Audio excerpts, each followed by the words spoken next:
আসসালামু আলাইকুম। সাউন্ড ফাইভের জনের পক্ষ থেকে জানাচ্ছি সবাইকে স্বাগতম। আশা করি সবাই ভালো আছো। আজকে আমরা বেসিক ইলেকট্রিসিটি বইয়ের পঞ্চম অধ্যায়ের ইলেকট্রিক্যাল সার্কিট অধ্যায়ের প্রথম পার্টটুক নিয়ে আলোচনা করব। আমরা দেখব হচ্ছে একটা সার্কিট কী কী উপাদান দিয়ে গঠিত হয়, তারপরে হচ্ছে সার্কিট কত রকমের হয় এবং সিরিজ এবং প্যারালাল সার্কিটের বৈশিষ্ট্য। তো চলো আমরা কথা না বাড়িয়ে ক্লাস শুরু করে ফেলি। তার আগে একটু বলে ফেলি, যেটা হচ্ছে আমার ক্লাসগুলো যদি তোমাদের ভালো লাগে তাহলে অবশ্যই চ্যানেলটা সাবস্ক্রাইব করবা এবং তোমাদের ফ্রেন্ড যারা আছে তাদের সাথে ভিডিওগুলো শেয়ার করে ওদেরকেও শেখার সুযোগ করে দিবা। ওকে, চলো আমরা শুরু করে ফেলি এবার। আচ্ছা, বৈদ্যুতিক সার্কিট সার্কিট জিনিসটা আসলে কি? সার্কিট জিনিসটা হচ্ছে, দেখো, কারেন্ট চলাচলের সম্পূর্ণ পথকে সার্কিট বলতেছি আমরা। বৈদ্যুতিক সার্কিটটা তাহলে কি? যে কারেন্ট চলাচলের যে সম্পূর্ণ পথ আছে তাকে সার্কিট বলতেছি। আমরা জানি কি এইরকম একটা মানে মনে করো কারেন্ট কি, একটা ব্যাটারি থেকে কারেন্ট বের হয়, ব্যাটারি বের হয়ে গিয়ে কি হয়, একটা লোড থাকে। লোড মানে কি, যেটা আমরা হচ্ছে চালাতে যাচ্ছি, ওটার ভিতরে কারেন্ট গিয়ে আবার কারেন্টটা ফিরে আসে। এই যে একটা সম্পূর্ণ পথ, এই সম্পূর্ণ পথে আরও কিছু জিনিস থাকে, সোর্স এবং লোড ছাড়া আরও কিছু জিনিস থাকে। এই যে সম্পূর্ণ পথটা, এই সম্পূর্ণ পথটারই আমরা কি বলতেছি? সার্কিট বলতেছি। ঠিক আছে। এখন কথা হচ্ছে, একটা আদর্শ সার্কিটের 5টা উপাদান থাকে। একটা আদর্শ সার্কিটে কয়টা উপাদান থাকে? 5টা উপাদান থাকে। 5টা উপাদান ছাড়াও সার্কিট হইতে পারে, বাট একটা স্ট্যান্ডার্ড সার্কিটের কয়টা উপাদান থাকবে? 5টা উপাদান থাকতে হবে। প্রথম উপাদানটা হচ্ছে কি, একটা সোর্স থাকা লাগবে। অর্থাৎ সোর্স জিনিসটা কি? এই যে সার্কিটটা চালাইতে গেলে তো পাওয়ারের দরকার। পাওয়ারটা কি হতে পারে? ব্যাটারি হতে পারে বা এসি হতে পারে, যে একদম বাসাবাড়ি সরাসরি বাসার বাড়িতে যেটা ঢুকে ওটা হতে পারে, মানে একটা সোর্স লাগবে। তারপর কি লাগবে দেখো, তারপর একটা প্রোটেক্টিং ডিভাইস লাগে। প্রোটেক্টিং ডিভাইসটা কি করে? প্রোটেক্টিং ডিভাইস ওর সার্কিটে যদি কোনো অনাকাঙ্ক্ষিত ঘটনা ঘটে, কখনো সার্কিটে ওভার কারেন্ট ফ্লো হয়, আগুন ধরে যায়, এই জিনিসটা একটু বন্ধ করতে হবে, তাই না? সবসময় তো মানে স্বয়ংক্রিয়ভাবে বন্ধ হইতে হবে, তাই না? মানে যেন সার্কিটটা নষ্ট না হয়ে যায় অনাকাঙ্ক্ষিত ঘটনা করার সময়। এই জন্য কি প্রোটেক্টিং ডিভাইস লাগে। প্রোটেক্টিং ডিভাইস হিসেবে আমরা কি ইউজ করি? ফিউজ ইউজ করি আমরা, তারপর হচ্ছে সার্কিট ব্রেকার ইউজ করি, তাই না? তারপর কি লাগবে? একটা কন্ট্রোলিং ডিভাইস লাগবে। কন্ট্রোলিং ডিভাইস মানে কি? নিয়ন্ত্রণকারী জিনিস। এই সার্কিটটা আমরা কি, দেখো আমি এভাবে চালু করে দিলাম, এটা যদি সারাদিন চালুই থাকে তাহলে হইলো?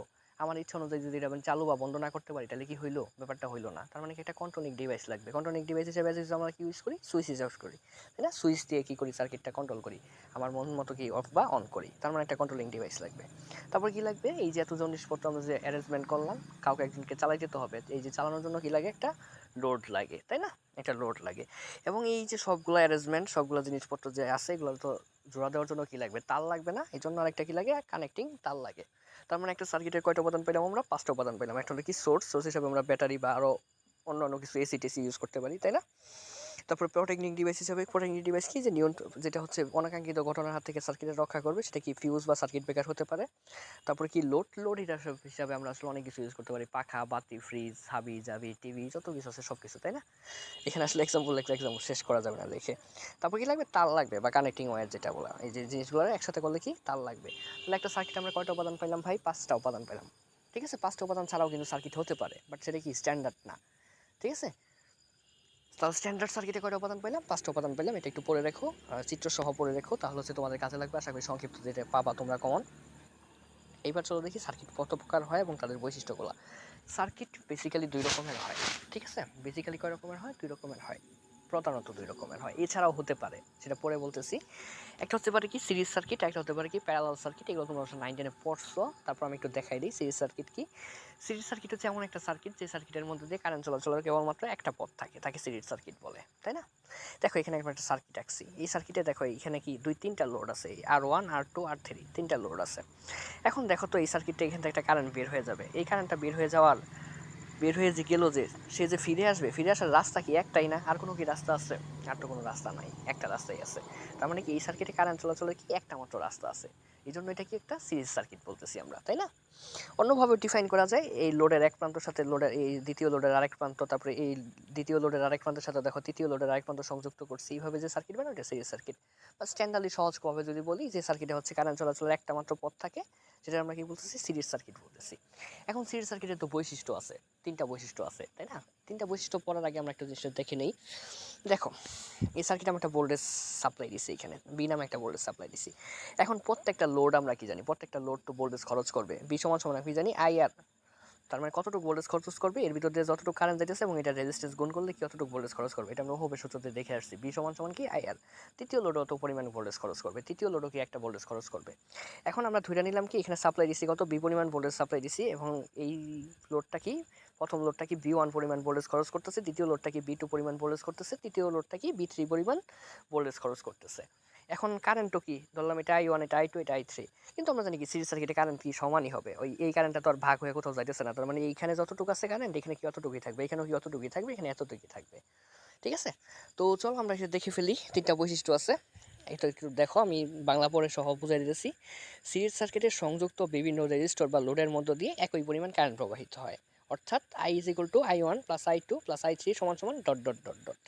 এটা আসলে কি বুঝাইতেছে, এই যে দেখো এখানে যতটুকু কারেন্ট আছে এখানে কি কারেন্ট সেমি থাকবে না, এখানেও কারেন্ট সেমি থাকবে না, এখানে কি কারেন্ট সেমি থাকবে না, এটাই বলতেছে যে প্রত্যেকটা লোডের ভিতর দেখি সমান পরিমাণ কারেন্ট প্রবাহিত হয়, অর্থাৎ সাপ্লাই কারেন্ট যতটুকু প্রত্যেকটা লোডের কারেন্ট কি অতটুকুই। এখানে ডট ডট ডট ডট কেন দিছে, তুমি যদি এখানে আরও লোড যুক্ত করতা তাও কি কাহিনী একই হইতো, তিনটা চারটা পাঁচটা যাই যুক্ত করো, এই জন্য এরকম। অর্থাৎ কি আই সমান সমান আই ওয়ান সমান সমান আই টু সমান সমান আই থ্রি, অর্থাৎ মানে আমরা কি বুঝলাম, সিরিজ সার্কিটে কি থাকে ভাই, কারেন্ট সমান থাকে। ওকে, আচ্ছা এগুলো আমাদের ফার্স্ট বৈশিষ্ট্য। দ্বিতীয় বৈশিষ্ট্য কি বলতেছে, সিরিজ সার্কিটের সংযুক্ত প্রতিটি রেজিস্টর বা লোডের ভোল্টেজ ড্রপের যোগফল প্রয়োগকৃত ভোল্টেজের সমান। আচ্ছা, এখানে মনে করো তোমার বাবার সম্পত্তি বা ভোল্টেজটা আমরা এখন বাবার সম্পত্তি হিসাবে ধরে নিলাম, মনে করো বাবার সম্পত্তি আছে 30 টাকা, 30 টাকার ভিতরে এইটা খরচ করতেছে 15 টাকা, প্রথম লোডটা খরচ করতেছে 15 ভোল্টেজ, দ্বিতীয় ভোল্টেজ খরচ করতেছে 5 ভোল্টেজ, তৃতীয়টা খরচ করতেছে 10 ভোল্টেজ। তাহলে 5, 10 আর 15 যোগ করলে দিন শেষে 30ই হইল না। এটাই আসলে বুঝাইছে যে এখানে তুমি সাপ্লাই ভোল্টেজ যা দিবা, এই সাপ্লাই ভোল্টেজটা যতগুলো লোড আছে তারা মিলে যা যা খরচ করবে সবগুলো তুমি যদি যোগ করো তাহলে কি সাপ্লাই ভোল্টেজটা পাবা, অর্থাৎ এই B one B two B three যদি যোগ করো তাহলে তুমি কি এই বিটা পাবা ঘুরে। এটি আসলে বুঝাইছে, বলছে যে সংযুক্ত রেজিস্টার বা লোডের ভোল্টেজ ড্রপের যোগফল প্রয়োগকৃত ভোল্টেজের সমান হবে, অর্থাৎ এই যে বি সমান সমান কি হবে, এই B one plus B two plus B three, এই তিনটা যোগ করলে কি তুমি আবার এই যে সংযুক্ত ভোল্টেজটা পাবা। ঠিক আছে, এরপর হচ্ছে 3 নম্বর জিনিসটা কি, সিরিজ সার্কিটের সংযুক্ত রেজিস্টর বা লোড সমূহ রেজিস্ট্যান্স সমূহের যোগফল মোট রেজিস্ট্যান্সের সমান। এটা রেজিস্ট্যান্স কত ছিল, আর ওয়ান, এটার কত আর টু, এটা আর থ্রি, এই তিনটা যদি তুমি যোগ করো তাহলে হচ্ছে এই সার্কিটের মোট যে রেজিস্ট্যান্স আছে আর টি, ওটা সমান পাবা। এটার প্রমাণে আমরা হচ্ছে নেক্সট ক্লাসে পড়বো যে সিরিজ সার্কিটের ক্ষেত্রে আর টি সমান সমান কীভাবে আর ওয়ান প্লাস আর টু প্লাস আর টি হয়। ঠিক আছে, তাহলে আমার কথা বুঝলাম, সিরিজ সার্কিটে কয়টা বৈশিষ্ট্য থাকে, 3টা বৈশিষ্ট্য থাকে। একটা বৈশিষ্ট্য কি, কারেন্ট সমান থাকবে। দ্বিতীয় বৈশিষ্ট্য কি, সবগুলো ভোল্টেজ যোগ করলে কি, লোডের ভোল্টেজগুলো যোগ করলে কি আমরা কি পাবো, সোর্সের ভোল্টেজটা পাবো। আর 3 নাম্বারটা কি, এই 3টা রেজিস্টর যোগ করলে কি আমরা টোটাল রেজিস্ট্যান্সটা পাবো। তো চলো এবার হচ্ছে আমরা প্যারালাল সার্কিট কি জিনিস এবং প্যারালাল সার্কিটের বৈশিষ্ট্য কীরকম হয় সেটা দেখে ফেলি। তো প্যারালাল সার্কিটটা দেখো কি, এখানে একটা প্যারালাল সার্কিট রাখছি, 3টা রেজিস্টর আর ওয়ান আর টু আর থ্রি প্যারালালি রাখা হয়েছে, এবং তারপরে হচ্ছে কি লোডের সাথে সংযোগ করা হয়েছে, সোর্সের সাথে সংযোগ করা হয়েছে। তো একটু বুঝাই নিই প্যারালাল সার্কিটের সংখ্যাটা কিরকম। সিরিজ সার্কিটের সংখ্যাটা কি ছিল, যে সার্কিটে কারেন্ট চলাচল একটি মাত্র পথ থাকে তাকে হচ্ছে সিরিজ সার্কিট। আর প্যারালাল সার্কিটের সংখ্যাটা এরকম, যে সার্কিটের কারেন্ট চলাচলের একাধিক পথ থাকে তাকে আমরা প্যারালাল সার্কিট বলি। দেখো এখানে দেখো এই যে টোটাল কারেন্টটা এখান থেকে এখানে আসলো, আসার পর দেখো এখন কি তার কি এই যে সোর্সে যে ফিরে আসবে, আবার ফিরে আসার জন্য কিন্তু 3টা রাস্তা হয়ে গেছে। এই যে সে চাইলে এই রাস্তা হয়েও আসতে পারে, সে চাইলে হচ্ছে এই রাস্তা দিয়েও যেতে পারে, সে চাইলে কি এই রাস্তা দিয়েও যা আসতে পারে, তাই না? কিন্তু সিরিজ সার্কিটে কীরকম ছিল, সিরিজ সার্কিটে একটাই রাস্তা ছিল। তার মানে কি প্যারালাল সার্কিটে কি কারেন্ট চলাচলের একাধিক পথ থাকবে, যতগুলো লোড হবে অতগুলো পথ থাকবে। অন্যভাবেও বলা যায়, অন্যভাবে কীভাবে বলা যায় দেখো, এই যে লোড, যে 3টা লোড আছে আর ওয়ান আর টু আর থ্রি, 3টা লোড, 3টা লোডের দেখো সব পাশে এই যে মনে করো এই ডান পাশের বাম পাশের যে ইটা আছে সবগুলো কি একসাথে করে জোড়া দিয়ে ভোল্টেজের হচ্ছে পজিটিভ প্রান্তের সাথে সোর্সের পজিটিভ প্রান্তের সাথে লাগানো হয়েছে। আবার বাম পাশের সবগুলো মাথারে দেখো একসাথে করে, এই যে সবগুলো মাথারে এই 3টার মাথারে একসাথে করে সেটা কি সোর্সের নেগেটিভ প্রান্তের সাথে লাগানো হয়েছে, এইভাবে বলা যায়। কিন্তু সিরিজ সার্কিটের ক্ষেত্রে কি ছিল, সিরিজ সার্কিটের ক্ষেত্রে একটার, এটার মনে করো এই ডান পাশের মাথা এই বাম পাশের মাথার সাথে এটা লাগানো ছিল, তাই না? তারপরে এটার সাথে আবার কি এটা লাগানো ছিল। কিন্তু প্যারালালে কি দেখো সবগুলো মাথা একসাথে করে একসাথে, আবার সবগুলো মাথা এই পাশেরগুলো একসাথে করে এই পাশে এইভাবে লাগানো হয়েছে। তো যেভাবেই বলো না কেন, এটা হচ্ছে প্যারালাল সার্কিটের মোরাল অফ দ্য মেইন কাহিনী হচ্ছে প্যারালাল সার্কিটে কারেন্ট চলাচলের একাধিক পথ থাকবে আর কি। ঠিক আছে, আচ্ছা তাহলে বৈশিষ্ট্যগুলো আমরা একটু দেখি, দেশে আগে একটু কাহিনীটা বোঝা নেই। মনে করি এখানে আমরা সোর্স ভোল্টেজ দিলাম, বি নামে ভোল্টেজ দিছি, আমরা বি নামে 3টা লোড তো আছে, তাই না? 3টা লোড কি করবে, 3 রকমের ভোল্টেজ ড্রপ করবে। এটা যে ভোল্টেজ ড্রপ করবে সেটার নাম নিলাম বি ওয়ান, এটা যে ড্রপ করবে এটার নাম নিলাম বি টু, এটা যে ড্রপ করবে এটার নাম নিলাম বি থ্রি। এবং 3টার ভিতর দিয়ে তো কারেন্ট যাবে, তাই না? এটার নাম হচ্ছে আই ওয়ান দিলাম, এটার নাম হচ্ছে আই টু দিলাম, এটার নাম হচ্ছে আই থ্রি দিলাম। এখানে আই ওয়ানটা লেখা হয় নাই, একটু লিখে নিও ভুলে, আমার আসলে মিস্টেক হয়ে গেছে বা লিখছিলাম হয়তো কেটে গেছে। আচ্ছা, তো বৈশিষ্ট্যগুলো একটু দেখে ফেলি প্যারালাল সার্কিটের। প্যারালাল সার্কিটের বৈশিষ্ট্য কী বলতেছে, প্যারালাল সার্কিটের সংযুক্ত প্রতিটি রেজিস্টর বা লোডের আড়াআড়িতে ভোল্টেজ সার্কিটের ভোল্টেজের সমান। ঠিক আছে, এখানে বলতেছে যে এই যে প্রত্যেকটা লোডের আড়াআড়িতে যে ভোল্টেজ ড্রপ হচ্ছে এই ভোল্টেজটা হচ্ছে সার্কিটে যে আমরা ভোল্টেজ দিতেছি ওই ভোল্টেজের সমান। কেমনে সমান হয় একটু খেয়াল করে দেখো তো। আচ্ছা, ভোল্টেজ কে ড্রপ করে? ভোল্টেজ ড্রপ করার জন্য কি লাগে? রেজিস্টর বা লোড লাগে, তাই না? এখন মনে করো এখানে আমরা বি নামে ভোল্টেজ দিচ্ছি, এই বি ভোল্টেজটা এখান থেকে এই পর্যন্ত যে আসলো, এর মাঝখানে কি কোনো লোড আছে, কোনো লোড আছে? লোড নাই মানে কি? তার মানে ড্রপ হবে না। তার মানে এখানে যদি 5 ভোল্টেজ থেকে থাকে, এইখানে এসেও কত? 5ই থাকবে, ঠিক আছে? আবার একটু খেয়াল করে দেখো তো, এইখান থেকে এই পর্যন্ত, আবার এখান থেকে এই পর্যন্ত কোনো লোড আছে? খরচ করার কেউ আছে? খরচ করার কেউ নাই। তার মানে এইখানে যদি 5 থেকে থাকে এই 2 পয়েন্টে, তাহলে এই 2 পয়েন্টে কত থাকে? 5ই থাকবে। সেমভাবে এখানেও কত? 5 থাকবে। সেমভাবে এখানেও যেহেতু খরচ করার কেউ নাই, তাহলে এই পর্যন্ত কি 5ই থাকবে। অর্থাৎ এইখানে তুমি যে পরিমাণ ভোল্টেজ দিবা, এই প্রত্যেকটা ভোল্টেজ কি এইখানেও ওইটার পরিমাণ ভোল্টেজ পাবা, এইখানেও ওই ভোল্টেজ পাবা, এখানেও কি ওই পরিমাণ ভোল্টেজ পাবা। অর্থাৎ লোড যে ভোল্টেজগুলো খরচ করতেছে, এই যে B1 B2 B3, এগুলো সমান সমান কত? এই বি এর সমানই হবে, ঠিক আছে? তার মানে কি বি সমান সমান কি হবে? B1 plus B2 plus B3 plus dot dot dot dot dot দিয়ে বুঝাইছি। যদি এরকম আরও দিতে এরকমই থাকতো। অর্থাৎ লোডের ভোল্টেজ আর সোর্সের ভোল্টেজ সমান হবে। এইখানে সোর্সে যে পরিমাণ ভোল্টেজ দিবা, এটা সবগুলোই সমান থাকবে। সিরিজ সার্কিটে কি ছিল? কারেন্ট সমান ছিল। আর প্যারালাল সার্কিটে তাহলে কি পেলাম আমরা? ভোল্টেজ সমান পাইলাম, ঠিক আছে? পরে কি বলছে? প্যারালাল সার্কিটে সংযুক্ত প্রতিটি রেজিস্টর বা লোডের মধ্য দিয়ে প্রবাহিত কারেন্টের যোগফল সার্কিটের মোট কারেন্টের সমান হবে। সেটা আমরা বুঝতেই পারতেছি। এই যে এই আই কারেন্টটা, এখানে আই সাইড তো 3টা ভাগে ভাগ হইলো, এই I1 I2 I3। তাহলে এই আই কারেন্টটা যদি এই 3টা ভাগে ভাগ হয়, 3টা ভাগ যদি তুমি আবার যোগ করো, I1 I2 I3 যদি যোগ করো, তাহলে আবার এই মোট আয়ের সমান পাবা না? অর্থাৎ এটাই বলতেছে, যেগুলো কিসের ছিল? লোডের কারেন্ট, তাই না? তাহলে মানে লোডের কারেন্টগুলো যদি আমরা যোগ করি, তাহলে কি আবার আমরা সেই সোর্স কারেন্টটা ফিরে পাবো। এটাই বলছে যে আই সমান সমান কি হবে? I1 I2 plus I3 dot dot dot, যদি আরও থাকতো আরও। অর্থাৎ এই যে যতগুলো লোড আছে, লোডের কারেন্টগুলো যদি আমরা যোগ করি, তাহলে কি এই মোট কারেন্টটা পাবো আবার করে, ঠিক আছে?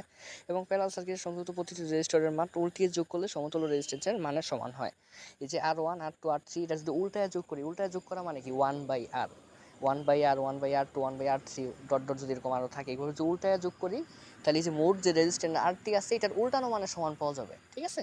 তো এটা আমরা প্রমাণ করবোই লাস্ট লাইনে, এটা কীভাবে হয়। তার মানে রেজিস্টরগুলো কি উল্টায় যদি যোগ করি, তাহলে উল্টানো মোট সমান মানের পানাম মান সমান পাবো আমরা আর কি, ঠিক আছে? এই হচ্ছে আমার প্যারালাল সার্কিট আর সিরিজ সার্কিটের মোট বৈশিষ্ট্য। এখান থেকে দুইটা জিনিস একটু ভালো করে খেয়াল রাখো।